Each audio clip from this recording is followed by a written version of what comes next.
যখন কোনো বান্দা সূরা ফাতিহার একটা করে আয়াত বলে আলহামদুলিল্লাহি রাব্বিল আলামিন, সঙ্গে সঙ্গে আল্লাহ জবাব দিয়ে বলেন হামিদানি আবদি, বান্দা তুই আমার প্রশংসা করলি। আর রহমানির রহিম যখন বলে আল্লাহ বলেন আসনা আলাইয়া আবদি। মালিক ইয়াউমিদ্দিন যখন বলে আল্লাহ বলেন মাজ্জাদানি আবদি। এরপরে যখন বলে ইয়াকা না'বুদু ওয়া ইয়াকা নাস্তাঈন পর্যন্ত যখন বলে আল্লাহ বলেন বান্দারে তুই আমার কাছে কি চাস, প্রাণ খুলে চা রে বান্দা। ইহদিনাস সিরাতাল মুস্তাকিম থেকে শুরু করে নিয়া ওয়ালাদ-দাল্লিন পর্যন্ত যখন বান্দা বলে তখন আল্লাহ বলেন বান্দা নামাজের মধ্যে এমন প্রেমের খেলা খেললি বান্দা, তুই যা চাইলি সব আমি আল্লাহ কবুল করলাম।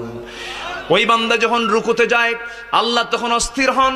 ওই বান্দা যখন সিজদায় যাওয়ার জন্য প্রস্তুতি নাই, সমস্ত ফেরেশতাকে ডাক দিয়ে বলেন ও ফেরেশতারা, এই বান্দাগুলো আমাকে দেখলো না, রাসূলকে দেখলো না, কোরআনকে দেখে হাদিসকে বিশ্বাস করে আমাকে খুশি করার জন্য তার সবচেয়ে সম্মানজনক